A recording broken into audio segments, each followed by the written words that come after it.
इस वीडियो में हम देखने वाले हैं characteristic of good tax system. तो चलिए स्टार्ट करते हैं। A good tax system usually exhibit show the following characteristic. तो इसके टोटल 7 कैरेक्टरिस्टिक है। बस ज़्यादा से ज़्यादा 5 मिनट का वीडियो रहेगा और आप बिल्कुल अच्छे से समझ जाओगे कि गुड टैक्स सिस्टम का कैरेक्टरिस्टिक क्या क्या है, मतलब एक टैक्स सिस्टम के लिए क्या क्या जो है कैरेक्टरिस्टिक होने चाहिए। तो पहला है इक्वलिटी।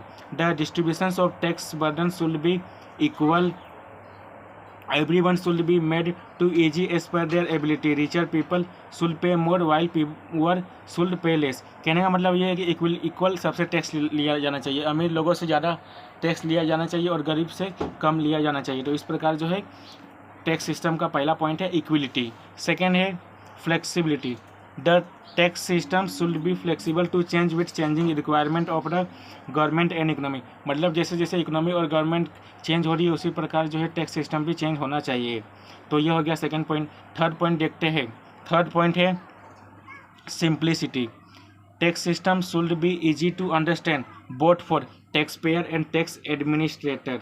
मतलब जो है टैक्स सिस्टम इजी होना चाहिए, अंडरस्टैंड मतलब टैक्स पेयर जो टैक्स पे करे उसको भी टैक्स का सिस्टम मालूम होना चाहिए कि उसे कितना टैक्स भरना है, कैसे भरना है, कितना परसेंट टैक्स भरा जाता है, कितना परसेंट टैक्स जो है एग्जेम्प्ट होगा, क्या क्या चीज़ें एग्जेम्प्ट होगी टैक्स सिस्टम में और क्या चीज़ें जो है वो एग्जेम्प्ट नहीं होगी जिस पे उसको टैक्स देना पड़ेगा और कहाँ पर उसे टैक्स देना है, कैसे टैक्स पे करना है। तो एक सिंपल वे बनाना चाहिए कि जिससे जो टैक्स पेयर है उसे पता रहे और जो टैक्स एडमिनिस्ट्रेशन मतलब जो टैक्स कलेक्ट करता है उसे भी पता रहे कि कौन से सिस्टम से टैक्स पर जो है हमें एकदम अच्छे से टैक्स को जो है मतलब किसी से भी टैक्स को कलेक्ट करना है। जो एडमिनिस्ट्रेशन है टैक्स सिस्टम का, टैक्स पेयर को पता होना चाहिए कि उसे कितना टैक्स पर भरना है और टैक्स पे एडमिनिस्ट्रेशन जो है एडमिनिस्ट्रेटर है उसको भी पता होना चाहिए कि मतलब कैसे जो क्या चीज़ पर हमें टैक्स कलेक्ट करना है, क्या चीज़ पर कलेक्ट नहीं करना है।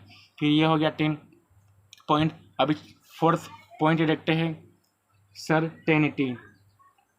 Tax payer should be have a clear understanding of when and how much to pay tax. Tax payer को पता होना चाहिए कि उसे कितना टैक्स भरना है और कैसे टैक्स भरना है। When and how much to pay tax, कब भरना है और कैसे भरना है उसे पता होना चाहिए। पांचवा पॉइंट है advocacy. Tax system should generate sufficient revenue to fund essential government service and program. मतलब गवर्नमेंट को ऐसा टैक्स इस प्रकार टैक्स लेना चाहिए कि जो गवर्नमेंट का एक्सपेंडिचर है वो एक्सपेंडिचर जो है वो पूरा हो पाए।